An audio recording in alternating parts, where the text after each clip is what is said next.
I believe that everybody has a story, and I'm fascinated to hear them. So come with me as we take a walk down Fascination Street. Hey guys, if you like what I'm doing, click the Amazon banner at the top of the homepage on FascinationStreetPod.com and do all of your shopping through Amazon. Once you click on it and it takes you to Amazon, you can bookmark it or add it to your favorites and you won't have to go to my site each time. It helps me keep the show going, and again, thanks for listening. Welcome back, Streetwalkers. This is part 2 of my conversation with Aaron Hagar. In this episode, we pick right back up where we left off, talking about podcasts and his podcast called Shift and Steer and what we like about podcasting. We also talk about Norton motorcycles and Mini Coopers, the Land Rover Evoque, and his dad's LaFerrari, and what it was like for Aaron to receive the delivery of it while his dad was out of town on tour. We also talk about some book cover artwork that he's doing for a super popular writer named John Hindmarsh. And finally, we talk about what it's like to go on those epic Hagar Family Vacations. So enjoy, folks. This is part 2 of my conversation with Aaron Hagar. Yeah, talk to me, yeah.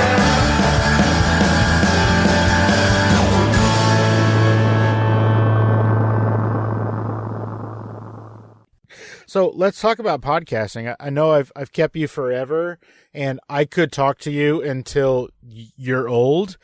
But you're not talking. I'm doing all the damn talking. You keep asking good questions. Oh, I love you. Thank you for that. Let's talk about your podcast. You have a podcast called Shift and Steer that also has Brad Fanshaw and the moderator Matt D'Andrea. Tell me how that show came to be and how you got involved with those fools. Oh, my God, those fools. Well, here's the fun thing about that. Brad Fanshaw is best friends with Mike Anthony, and they've been business partners with Bond Speed for a long time. So Brad's been around in my life almost since Dad joined Van Halen. So like in the 80s, right? So I think I started first seeing Brad in the 90s, but we never connected. And one day I was talking to a different Brad, and he goes, man, you should talk to Fanshaw. Have you ever and once in a while, Mikey would say, oh, yeah, I did. Just talk to my partner, Fanshaw.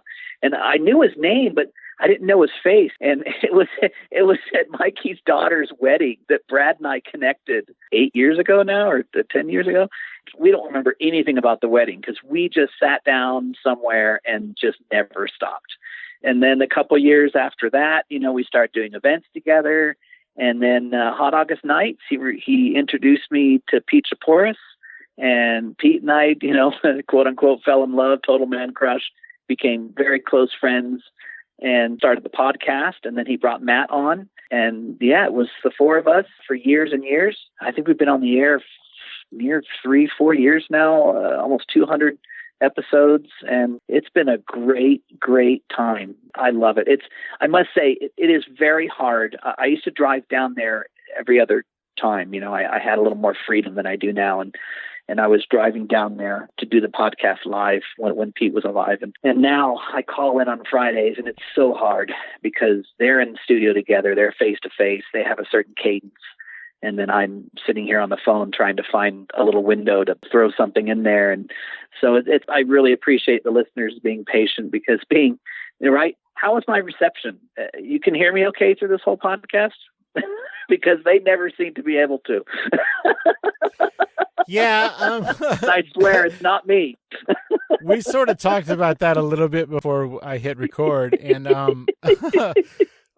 so every time I'm listening to Shift and Steer, you're like, and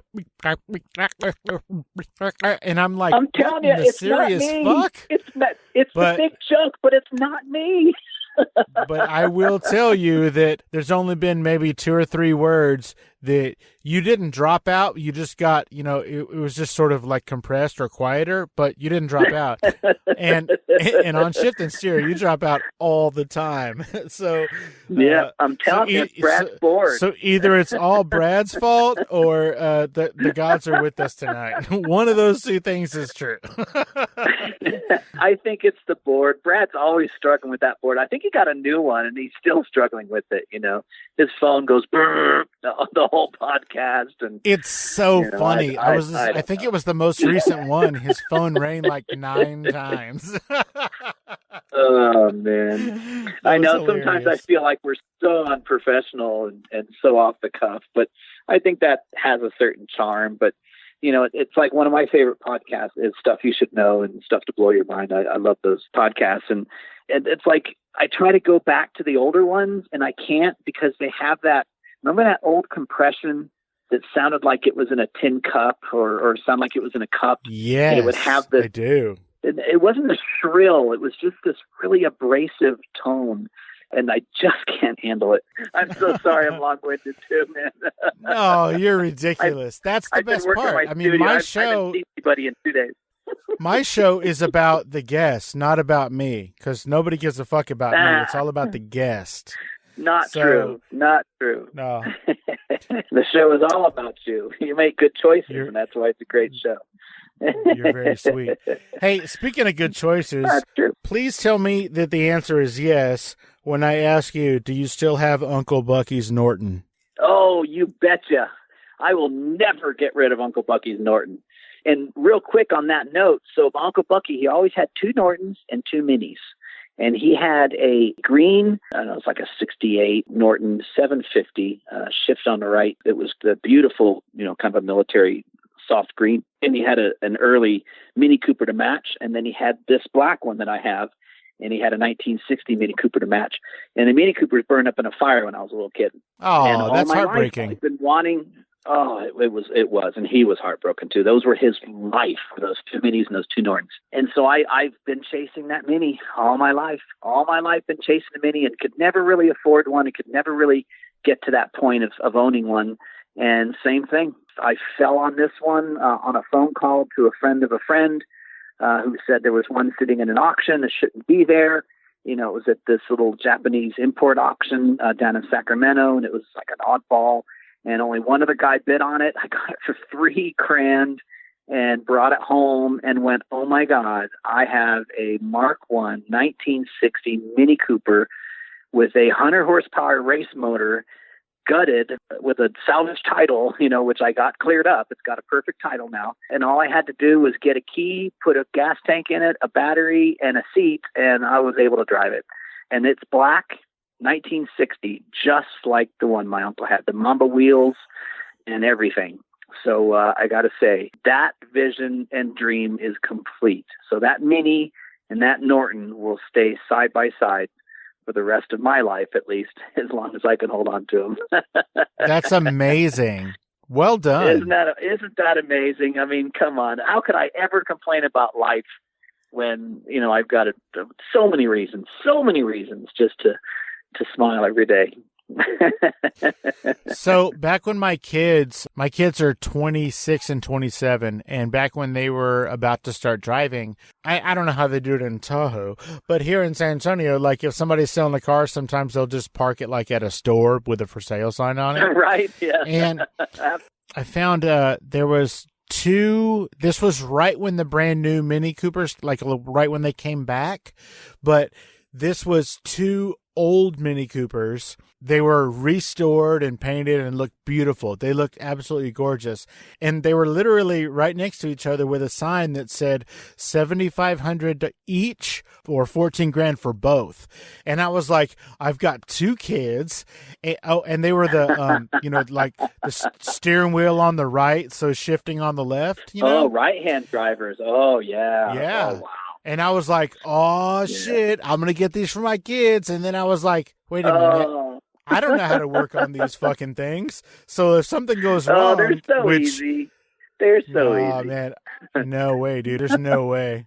I ended up not getting them, and it broke my heart. But that's probably for the best because they both, crashed their first 2 cars each. So that was probably cool. Yeah. Yeah, the only downside to classic cars is they don't crash well. But we're on our 3rd Mini Cooper right now. So we ended up... right on. Yeah.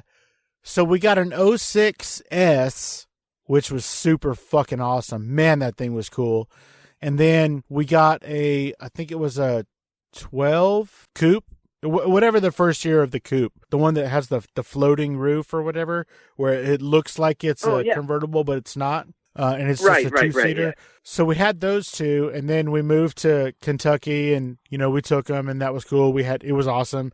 But then when we came back, we traded both of those in. This is awesome. It's really cool that it turned into this story, because this is going to touch on something that you're thinking about. So we traded both of those Mini Coopers in for a 2015 Land Rover Evoque. Oh, yeah. Oh, that's so sweet. So we're getting rid of our Mini Cooper, and we're getting a Land Rover Evoque. So now, I'll be asking you questions. What a trip. So I am not a car it's guy. got that roof line, It does. It has that same roof line. That is correct. That roof line is dope as fuck. And on the Evoque, there's a light that shines down from the mirrors. There's, like, when you park it in your garage. I know you don't have a garage, but if you did, when you park it in your garage, there's lights that shine down from the mirrors. That is the silhouette of the car, and it looks so cool. But oh, wow. That might be my least favorite car we've ever owned. Really? Yeah, they have their challenges. I've driven one that my friend owned, and the smell made me so car sick. There was a model of the Jeep Cherokee a long time ago when it was a box, I think in the early 90s, like a 90 or 91. And I couldn't drive in that car. It made me so car sick because of the smell. There's the material smell inside. And the early Evoques, I don't know if they've changed, but the early Evoques, same thing. I could barely drive that car. But, I hear that they're tuned in a way that makes them feel faster than they actually are. And they have that same little four-cylinder that the Mini and everything else has right now, the little Turbo 4, that really is, barely 200 horsepower. That really just turds along. But it's geared, and the sound makes you think that it's fast. Well, I don't know about everybody else's, but mine is a 2015. I want to be clear. It's 2015. Ford might have owned them back then. I don't fucking know. But ours has some get up and go. Like, I don't know if it's a turbo or what, but it is no problem getting into traffic, and I'm not afraid to race anybody in that car.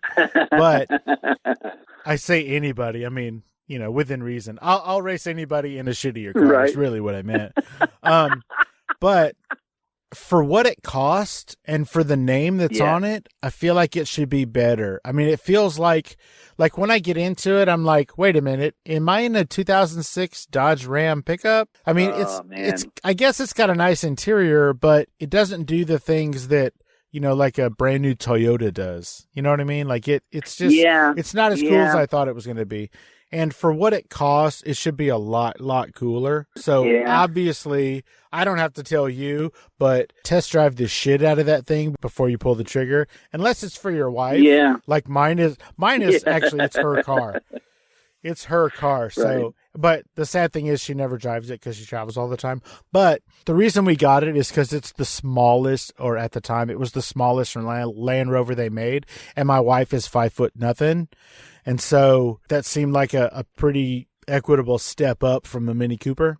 So that's why we got it, but it's not my favorite car. But my wife was doing a temporary contract job for 3 months in Evanston, Wyoming. And when she first got there, she went to go rent a car, because that's what you do when you work out of town, is you rent a car. And she rented a car for 2 weeks, and it was $1,000. And so she was like, well, I'm going to be here for another 3 months. I'm not going to rent any more cars. I'm just going to buy a car. So she ended up buying another 2006 Mini Cooper, not an S. Because they're so cheap right now. Yeah. And I mean, she got it. I mean, it had 50,000 miles on it. And I mean, it's got a sunroof. It was a great car. I mean, it's not an S, but it's a really cool car. So now we're back in the Mini Cooper business, which is awesome. And we love it. Oh, that's awesome. And man, R52, R53, R56, like what you're talking about, I would get one of those because they meet expectation. But I have a Paceman which has that tapered roof line like the Evoque. It's the 2-door version of the Countryman, And I'll tell you, it's something to do with the wheelbase and just the general design, but it's squirrely. And up here in the snow, it's just not a snow vehicle. You can drive it in the snow. You can take it in the mud. It's four-wheel drive. It does well. But even with really good tires, which make all the difference in the world, it's squirrely up here. If you're in the slushy part of the road at all, man, it yanks it over to the side of the road wherever the tracks are going. If you're in a corner and you hit a bump or a pothole, which are everywhere up here, in a corner, man, it really gets the car upset and it starts darting around, and it just doesn't feel stable to me. At altitude with the turbo, it's horribly underpowered and huge lag. And I'll be pulling out into traffic and be like, oh, I got plenty of room. And I'm like, oh shit, they're coming fast, And the fit and finish is just such a disappointment because, again, they're expensive. Those little Countrymans and Pacemans, they're 30, 40. They are expensive. We got ours. They are expensive. Yeah, they're expensive. And I think the fit and finish on that car, it rattles and squeaks, and we've already had issues with some mildewing in the trunk, and one of the latches for the seat doesn't work, and just stupid stuff that's just rinky-dink. And I'm really bummed because I'm a Mini fan and I love the newer Minis. But I think if you stick to, the 5 Series, the 50 Series, they're great cars. If you can get a JCW, John Cooper Works or something, and just have a fun little rocket. Shit. Oh, hell yeah. Track it on the weekends. No shit. I think the Countryman is good for what it is. But in the used market, I think they're coming into a fair value. But when you paid, just slightly used in the 30s, I'm definitely having second thoughts. And my wife likes the Evoque. I like the Evoque. But I was worried about that too, that the build quality and the fit and finish on some of these cars, they're just getting too plasticky. I have a 2003 M3, which I bought with high miles, but really well serviced for like $5,000. And I drive the shit out of that car. And the fit and finish is so nice. Everything, it's still visceral because it's the SMG, which is really clunky, and you have to kind of find the sweet spot. You got to drive it right, otherwise it drives horrible. But everything that's tactile is like well done. Everything's leather and the rubberized surfaces are good. They're solid, and it doesn't squeak and rattle. And I had a used Porsche Cayenne, which I got super cheap, a twin turbo, first generation. $8,000. Same things. Yeah, I paid $8,500, and the headlights, I had to polish them out, and I had to replace the fuel pumps and a few other little fiddly things. But for the most part, it was a solid vehicle, fast as shit, 550 horsepower. I got that one. It just depends on. You could have 5 cars of the same year, and they've all got different horsepower. But mine was tuned up to 550, and it was just a beast. But it's like everything was leather, and anything that squeaked, you just take a little piece of leather or suede, you fold it in half, with a little popsicle stick, and you shove it in between 2 other pieces of leather, and it stops squeaking. You know what I mean? It's like, but everything was solid, and we come from those cars, and then you get in an Evoque or a Mini, and you just go, everything's plastic. The dash, the cluster, you can with one finger you can rock it back and forth, and who is it? It's not Doug DeMuro. It's someone who always grabs the center console and sees if it jiggles. And anyone that jiggles, he goes, piece of shit. And it's really true. It's like the Mini, everything you grab moves. And it's like, man, that would break if I grabbed it any harder. It's just a bummer, right. These cars are they're tin cans. My Evoque is a 2015, and we're in 2019. And, last Wednesday I was driving it, or maybe Thursday, whatever. I was driving it. I had to run somewhere at night, and I got on the road, and I was like, wait a minute, my headlights aren't on. Wait, my headlights don't work. They didn't come on by themselves? No. Work. Oh, no. They didn't work. Like, they just stopped working. So I had no lows and no highs. No low beams, no high beams. Man. And I'm like, what in the serious fuck? So, I'm like, this is only a, 4-year-old car, 3.5-year-old car. I'm like, surely it's a fuse or something. And, I open the fuse box and it says FOMOCO on the fuse box. Mm-hmm. And And so I'm like, I replaced the fuse and still nothing. And I hit up the motivator and I was like, hey, do you got any suggestions? And he goes, yeah, don't buy a British car. He's such a wise ass. He's such a pretentious prick sometimes. I love it. Isn't he the greatest? So I took it into Land Rover and I said, hey, I said, what's going on here? And they said, oh, well, you bought that extended warranty thing, so this is going to be covered. And I go, cool. And he goes, yeah, that's cool, because that's $400 plus labor. And I was like, what the shit? Yep. And then he comes back and he goes, actually, your specific headlights are not covered. And I was like, what does that mean? He goes, well, so it's only going to be, with labor and everything, it's only going to be $170. And I'm like, so that's better. You sold me a car where the headlights only work for 3 or 4 years, and then I got to pay $200? Wow. The hell's wrong with you people? Wow. So I'm really mad at them right now. Right now, I hate them. This is going to sound super petty, but if you buy a Land Rover, then presumably you're under the assumption that it's sort of a luxury automobile. At least it's under the luxury badging.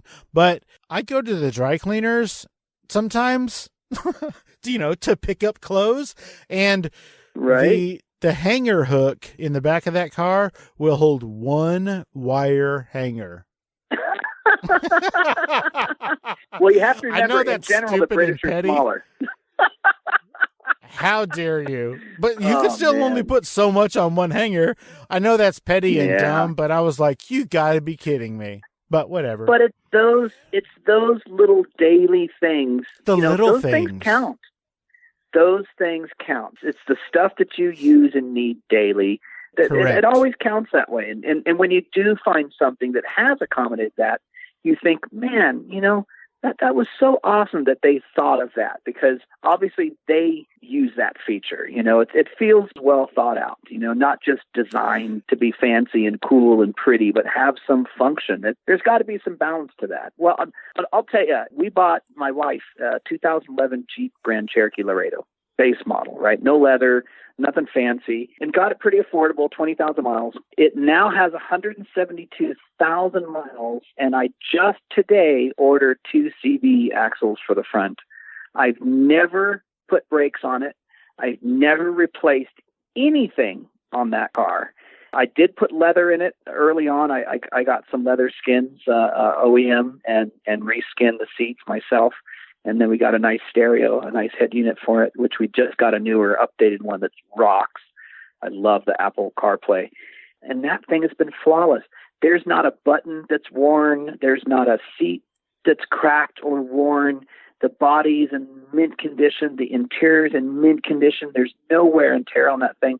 And we've had zero problems with it, mechanically, electronically, anything. It had that one warranty piece that was a fuel pump relay, and so it would intermittent, like not want to start a couple times, and it only left us hanging once. But other than that, it's been flawless. A freaking Jeep, and I got to say, the fit and finish on that car is fantastic. So surprise, surprise, Jeep Grand Cherokee 2011 and up, phenomenal vehicle, and they feel luxurious. And the upper models that have the better suspension, that's my only complaint, is there's not a lot of suspension on that car. But I towed Red Voodoo when I picked it up from SoCal, and when I told you when things changed and I had to go get it. I borrowed my buddy's trailer. Red Voodoo just barely fit on it, and towed it back with that Jeep, 6-cylinder. No problem. No kidding.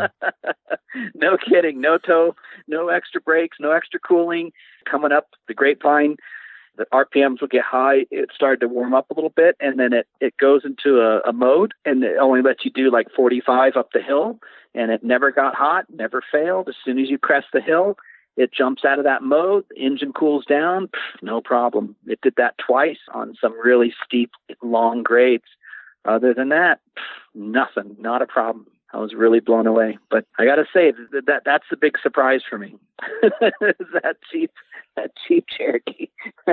That's a surprise to me too. I know. I'd love to get the Track Hawk or whatever that Matt just drove. Did he tell you about that? Yeah, that sounded fuck yeah. 700 I heard all about horsepower. it. That sounded awesome as shit. Hey, streetwalkers. Well, you're not literally streetwalkers, but now that I've got your attention, I am Stephen O'Reilly, and I have a podcast called the Bar Star Podcast. And since you're listening to the Fascination Street podcast, I think you should check out my show. It's just as interesting without all the famous people, because Steve has connections that I just do not have. But if you dig podcasts about music, working musicians, and other random shit that I decided to talk about, based around music, of course, because that's what I do. I'm a working musician for the past 30 years, then you need to check out the Bar Star Podcast. You can get it wherever you get your podcast, on any platform, and make sure you check out barstarpodcast.com. Now back to the one and only Steve Owens and whatever the hell he was talking about. How come they get to drive cars and you don't? Because they live in middle of hell, Los Angeles. I live up in Tahoe. If I'd go down to Sacramento and do it, supposedly I could do it, but I'd have to drive them down there. Nobody wants them up in Tahoe. There's too much liability. You know, we have dangerous roads, and we have snow and ice and all these conditions, and I think it's just not viable for them to come up here. And I'm like, but it's beautiful up here. There's so many great roads up here. There's so many wonderful back roads and back country. The scenic stuff up here is just epic. That's the stuff that they want. That they want you to take the pictures and do the social media and do the review. And I mean, come on. I think a review driving it through Tahoe is much more interesting than a review driving it down in LA, you know? Yeah, because in LA, you're going 9 miles an hour on the 10 or whatever. Yeah, exactly. Plus, if you're in LA and you take a picture of it, then you're just taking a picture of that beautiful car with a homeless encampment behind it. Yeah, exactly. You know, yeah. Here's the new Bentley, you know, in the homeless division. Yeah. Yes. So here's the new Bentley and a homeless family behind it. Yeah. I have a friend who says he can get me on a real special list and get some pretty amazing cars up here in Tahoe that I could pick them up in like Folsom area and bring them up. And I think I'm going to take them up. He's been offering for a year or two now, and I'm thinking, maybe I'll take him up on that. I've got good insurance. You're a fool if you don't. Yeah. Well, you know, that's one thing about me that maybe you wouldn't expect is I don't say yes to driving other people's cars and riding other people's motorcycles and things of that nature. It's shit happens. And, if I can't afford to replace it, I don't want to touch it. And so, I rarely, if ever, say yes to offers. It's kind of not my privilege. When Dad got his LaFerrari, I know another Dad story, but it's pretty epic. When Dad got his LaFerrari, he was on tour, and it came 8 or 10 monts after it was scheduled, and he was gone. So I had to receive it. He You called poor me up bastard. and he goes, "Dude, they were right." Yeah. He calls me up and he goes, "Dude, man," he goes, "I hate to do this to you, but you'll say yes." He goes, I need you to receive my car. Can you get down there in 2 hours? I'm like, it's 3.5 hours to Marin. He goes, can you get down there in 2 hours? I said, I'll leave now. I'll get down there when I get down there. So the guy waited for me. He couldn't wait long, but he waited for me. And it worked out perfectly. So we unloaded the car and we brought it into the service area of the dealership to get prepped. And Dad wanted me to document it. So I brought all my camera gear and I'm documenting the whole thing. And then the guy basically hands me the keys. And I'm like, no, I'm not driving this thing. It's not my car. And so I had to find one of the mechanics to drive it into the dealership there. And even then, I wouldn't sit in the driver's seat. I sat on the pillar on the passenger side and finished the video receiving the car. I thought it was really important that I don't sit in the driver's seat. I am not the guy to sit in that seat for the first time. I haven't earned that car. That was Dad. That was a big deal for Dad to get that car. He wasn't originally on the list, and he had to pull a lot of politics and use his relationships to be able to get that car. And it was a really, really special thing for him. And I didn't feel right sitting in that seat before he, so that's the guy I am. That's my character. I think that it has served you well, and it speaks. Oh no, it was a great story. I think it has served you well, and it speaks to your character and to your upbringing. I mean, I might have acted like a little girl earlier. I'm not opposed to dad stories. I just didn't want the whole episode to be about your dad. That's all. No, of course. I appreciate that. It's just easy to bring it in there because we are because of our parents. So I particularly like to pay homage, not to give him attention that's not needed, but just to say thank you and tell great stories and have a next level of life stories to tell because, we're a family and we're a real tight family and we do things as a family. So a lot of my stories are about family because we do a lot together. It's pretty special. We're not a real dysfunctional, all over the place family of rehabbers and fighting. And no, not at all. We do everything together. I'm leaving for LA on Friday because it's my daughter's birthday on Monday. So we're going down to see her. We're staying with Dad. My sister's birthday was on the 1st and my other sister's birthday was on the 24th. So we're celebrating all 3 birthdays with a little girl party just for the family at the house. And then we're driving Samantha, my little sister, back and staying in Marin for a week because she's still in school and Dad's out of town. So we're kind of house sitting and making sure she has everything she needs. That's what we do. You know what I mean? So instead of having some stranger at the house or some other accommodation, my wife and I have no problem going down there. I'll work on some art and finish this book cover for the 3rd book I'm doing. And it's great. That's what families do, so it's pretty normal, right? That sounds horrific. Just kidding. That sounds awesome. So yes, you said you're working. It is horrific. Yeah, right. Oh, you poor bastard. So my cow flares up. You said you're gonna. My cow flares up. He doesn't have any normal feeds. So you said you were going to work on a book cover. Is that a children's book? No, I have to get going on those. So the first 2 of 12 I have to illustrate. But no, I'm doing a series for John Hindmarsh. He's an author, a local author actually. He's written a bunch of bestsellers.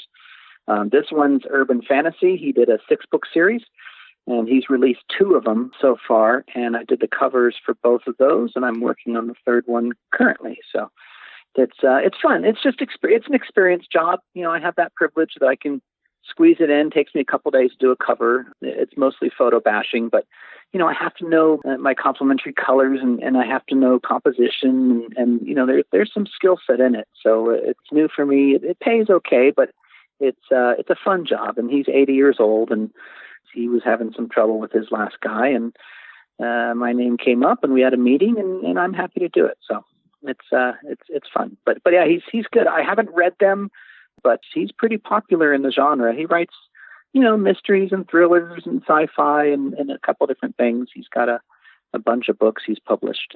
But yeah, it's John Hindmarsh. Nice guy. Very cool. So you mentioned that you're sort of a tight-knit family. Let's talk about your family vacations. So what is it like when the entire Hagar... Epic. Yeah. Well, what's it like when the entire Hagar family gets on to the back of a Southwest flight together? What's that like? Well, we don't. Dad's got a plane, so we fly private. Yeah, now you're really going to make me sound like a jerk. Yeah, Paid for by tequila, runs on rum. Yeah, pretty much. So we drive our Mini down to the little private airport in Marin and leave it in the hangar and get on a private plane and fly to far off places in the world. He's been amazing. Him and Kari have planned some just epic trips. And we went to Spain and Morocco, and Iceland. And last trip we went to the Virgin Islands and just stayed at this one resort where there was only like 6 other families and we never saw each other. It felt like it was our whole own island. It was just amazing. And, Dad made a pact with himself a decade ago. And we'll try to take a family vacation every couple years and we'll go to places we've never been. He goes, I want us all to walk on a beach that we've never walked on and do some things we've never done and do it as a family. So we all go. And my wife goes and my siblings and Dad and Kari. And yeah, it's pretty epic. We pay our way a bit. If we do anything outside of what the plans are. We take care of that. But yeah, it's just Dad just does this amazing thing for us, and it's good because it's good family time. That there's kind of a need for nothing, and we all stay in close proximity, and we do things together as a family. They're long trips. We got to figure out sleeping arrangements on the plane. Somebody's feet are always in somebody's face, literally. And it's pretty amazing. Pretty amazing. None of us fight. We don't fight on these trips. We get along. We help each other. We do things that we haven't done before. Kama and my brother Andrew, they were scuba dived, and we got them in the water, and it was just amazing to watch them dive for the first time. Kama's like this total free spirited, just love for life, love animal, love every fish and fly on the planet, and leaves her alive. And she's got a very modern organic lifestyle. So to see her in the water, well, she's for the first youngest, time, right? No. She's in the middle. She's the oldest of the girls. Oh, really? She's I 23. thought she was younger. No, she was 23 on the first. So, but it was great to watch her in the water, and I thought she'd suck up her tank in no time, and she had over half a tank left at the end of the dive, and Andrew and I were out. And she still had half a tank.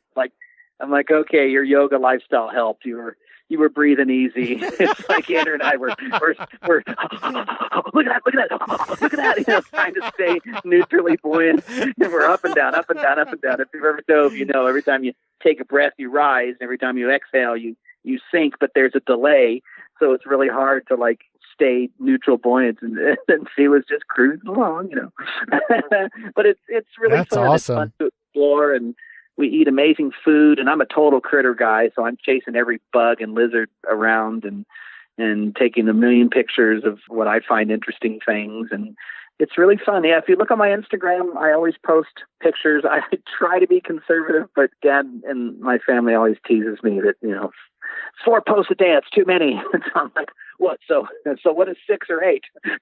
But I always try to find, some great little visions of things that are exciting to look at and get people excited. And it's always nice to share and not brag. I really always try to not brag about things on my social media and just share in ways that are very artistic and very creative and very visually striking, and maybe pick up on things that people often miss. They may not have that artistic eye for things, and they may not stop and smell the roses. So I try to make sure I stop and smell the rose and then find the one with the ladybug in it and take a nice picture of that in macro, so with the right lighting, so it's fun to look at, and it gives people a little eye into stuff we do.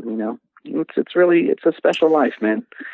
It's a special life. Now you say that you try not to brag on your social media, and let me go ahead and tell you that you're doing a great job, because I found you through Matt D'Andrea. I found you because I'm friends with Matt D'Andrea, and I think I was following you on Instagram for probably a year before I even realized who your dad was.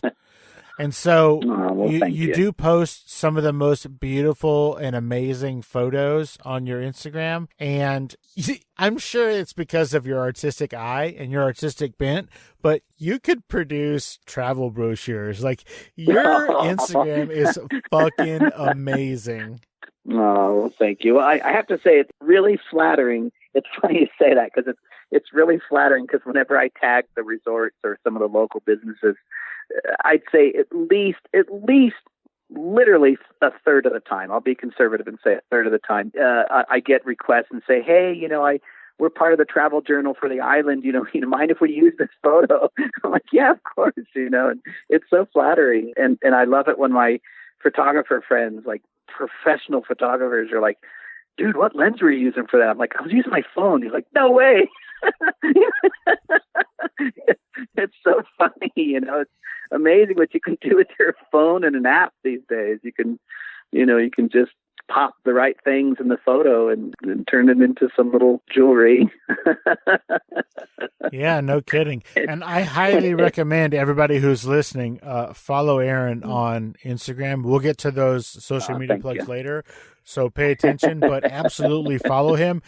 You don't even have to interact with him. You don't have to comment. You don't have to like. None of Be a that. voyeur. Like just selfishly, just so you can see some of the photos that he puts up. He puts up photos of his art, photos of his vacations. Like, it's worth the follow, I promise. No, thank you.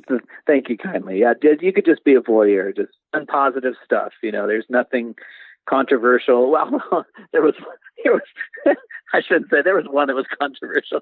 Did you see the post when we were shopping at Forever 21 and there was all those neck pillows with the hood?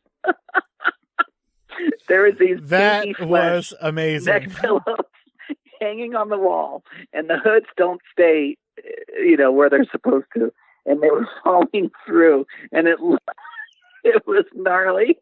I posted that. I couldn't believe some of the comments were hilarious. That took a lot of courage to post that one. So other than that, I don't think you'll find anything offensive or too outlandish. No, it's just all beautiful. I mean, thank you. You even take some underwater shots. Like, you're awesome. Well, I was looking at all these underwater rigs, and it's so fancy. And I thought, man, my phone's waterproof. Why don't I just take that? And I just had a little GoPro session, an older one. I think it was a third generation, a Hero 3 or something. And everything's gray under there. I didn't have a red filter to pop the colors, so I just did it in post. But I think they turned out okay. If you get close enough and there's good enough lighting, you can get some good underwater stuff. But boy, They're some beautiful. of those underwater photographers, oh my gosh, that is really hard to get underwater footage. It's really crisp and really well lit, and it takes a lot of equipment. And but boy, there's some beautiful photographers out there getting some of the most amazing stuff underwater. Oh man, yeah, there's some Absolutely crazy. amazing stuff out there. Madagascar is on my bucket list. That's every cool thing that I ever see, plant wise or animal wise. I'm like, God, that's just the coolest creature ever. And, of course, Madagascar. Yeah. So that's definitely on our bucket list of places to go. But I guess it's very dangerous. It's a very dangerous country in turmoil. So I guess there's an island off that island that's supposedly has a lot of the same stuff, but it's a lot safer. So we're trying to figure that out and it's hard to get to. We can't just fly in, so it may not happen for a while, but hopefully we'll get to go there. I'd love to go back to Africa and Seychelles Islands and just beauty. See it before it's gone. Yeah, no kidding. Get out there, folks. So one of the places that I might suggest for maybe your next family vacation, there's a place in Terlizzi, Italy, which is about 6 miles from the Adriatic Sea. Oh, it is yeah.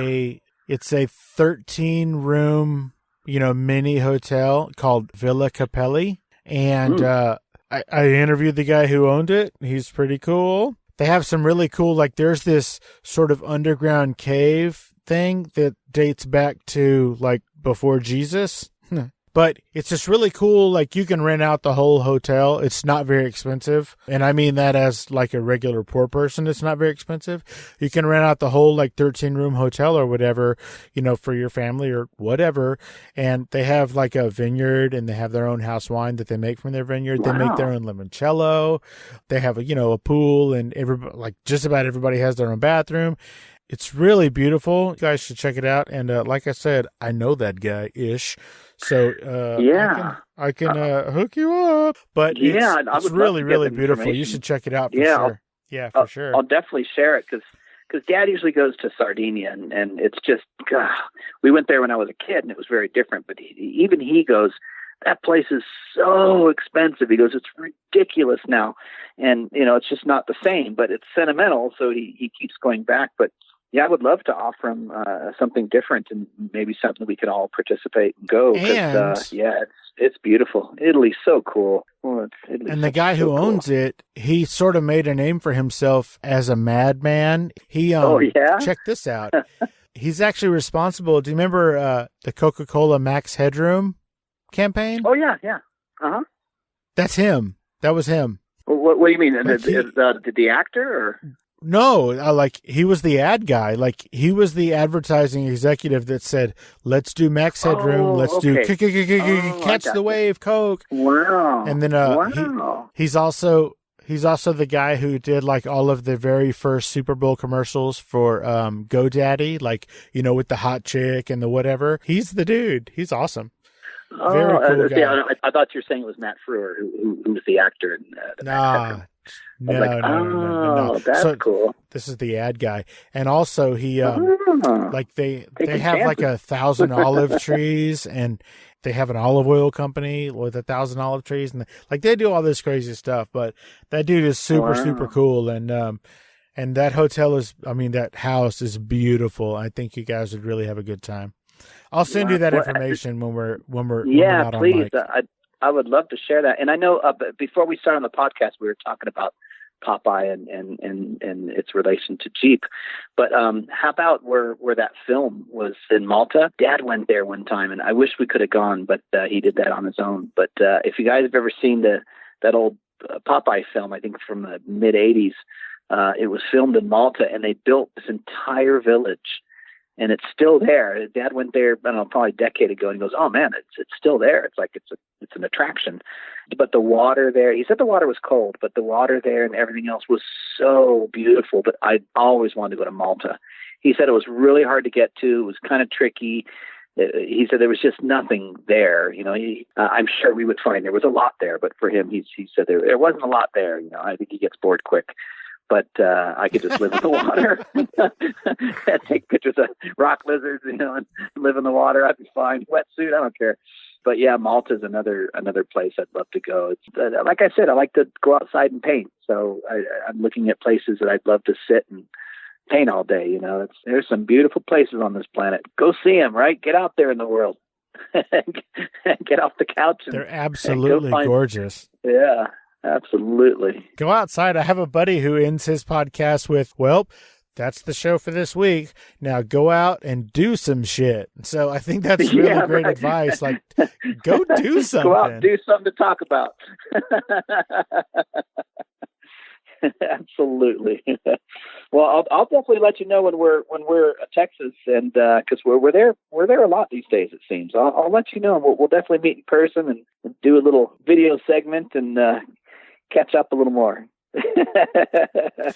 Well, that'd be super awesome. And I have a house with 2 extra bedrooms, and you know, I'm just outside of San Antonio. So if you happen to need a place to stay and I have the availability, you're more than welcome. Well, I appreciate that, and I actually like to take people up on that, because that's a whole nother adventure, and that's pretty awesome. So why stay in a hotel? It is. It's fun. When you can stay with a friend or an acquaintance and make a friend out of it. You know, it's a very cool experience. And I usually offer that to people I meet up here too. So it's a good thing. There's a whole online community that does that. Especially I do a lot of, well, not a lot of more. I'd like to do more, but I do some ADV stuff, some adventure writing. And there's a whole community of people around the world that take in adventure writers. And it's really, really cool. You get online and you plan your trip, and you reach out and you contact, and people are like, "Yeah, come on by. This is what we do." And it's like a little B&B situation. You know, some of them charge, some of them don't. But, you know, you get to know the community. You leave some gear for the next guy who might need a tire or an inner tube or something. And it's a really cool community. So, yeah, you know, we make them this way, some make them that way. Very cool. But it is cool, man. We live in a cool world. Despite a lot of the madness out there, we live in a pretty damn cool world, right?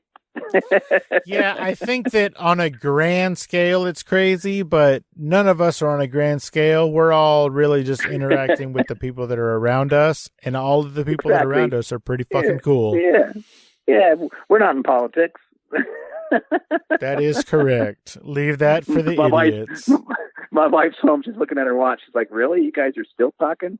Yeah, we're still talking. Oh, I'm so sorry. Apologize for me. No need to apologize. It's all good. All right. I have kept you forever. I don't want to keep you. Well, I do want to keep you forever, but that's disrespectful. So what I want to do right now is I want to get you to hit all of your social media tags and your website, and then, you know, tell us where we can find Shift and Steer. and then I'll let you go and get out of your hair. Absolutely. Thank you kindly. Yeah, it's shift and steer. It's pretty easy to find, or if you look up, Matt DeAndrea, Brad Fanshaw, or myself, we all Google up pretty well. I'm pretty damn easy to find. You can Google Aaron Hagar, or any of my social media is all under my name, Aaron Hagar. It just makes it easier to find. And Rat Runner's Garage is the ratrunnersgarage.com. I haven't updated in a while. I've been running around a bit, but there's some projects and some art and some stuff on there to see. But I'm an Instagram fanboy, so I'm all over that usually, and try to stay up to date on activities and posts. I don't post everything because that would be bragging, but I do post enough to keep some interest out there. So check it out and enjoy, and support the family. Kama Hagar, and my brother Andrew's out there is son of Sam. I think he's calling himself SOS or something, but he's got a cool new thing out there too. We're a working family, so something for everyone. It sounds like you're a bunch of cool folks. Oh yeah, talk about Design Cut Build. Where can everybody find that? Yeah, so you can find that on YouTube, Design Cut Build, or if you go to Torchmate, you can find it on their media as well. And we wrapped season 3 late last year, and you can still find that in older seasons. And then we'll be hitting season 4 here, probably coming up in May or June, and start posting mid-year. So, woo-hoo! Very cool, very cool. Yeah. Well, thank you so much for inviting me to your show, and I'm honored to be on the long list of amazing people on this show. So I'm honored to be in their company as well. So thank you. That is very kind of you. Aaron Hagar, thank you so much for taking the time out of your super busy and hectic schedule to let us get to know you a little bit better on Fascination Street. And I want you to have a great rest of your weekend. And again, apologize to your wife for me monopolizing all of your time. She understands. She gets it. We have this joke where I go, honey, just one more minute. She holds up 10 fingers. She goes, 1 more minute. I'll give you 10. She gets it. Then that she is starts walking, awesome. knowing that I'll catch up. Nice. Well, thank you again, Aaron. I can't thank you enough, actually. So just thank you forever. Infinity thank yous. I appreciate it. Anytime. Let's follow up when there's some more good stuff to talk about. So anytime. I definitely want to do this again, because I didn't even get to half the stuff I wanted to talk about. So I will hit you up again in a few months. No, you're perfectly long-winded. I got used to the thin air in Tahoe, right? You got to breathe more. All right. Well, I promise you that if you're on my exit route in Texas, I'll make a point to swing by, or at least get close so we can meet up. So very cool. And then we'll finish. I will talk to you later, sir, and I will send you I'll send you that Villa Capelli stuff from Italy. I'll send you that when we get off here. Please, yeah. Thank you kindly. All right. Have a great weekend. Hey, you too, man. Thanks a lot. Bye. Hey guys, this is Steve Owens from Fascination Street Podcast here with a very important message. I'm awesome. I bet you thought I was going to say something else, but nope. What's important here is that I am awesome. I started this show because I truly believe that everybody has a story, and I'm fascinated to hear those stories. In the short time I've been doing this show, I've interviewed actors, directors, writers, inventors, podcasters, musicians, pro athletes, Olympic athletes, actual war heroes, even a Bond girl and a luthier, whatever the hell that is, and of course, regular people. From people who wanted to be stars but never gave it a real try, to big company CEOs and people who got to meet their favorite president. I love getting to meet and speak with people who have a story to tell. I feel like everyone does, and it's my job to get them to tell it. You never know who my next guest will be.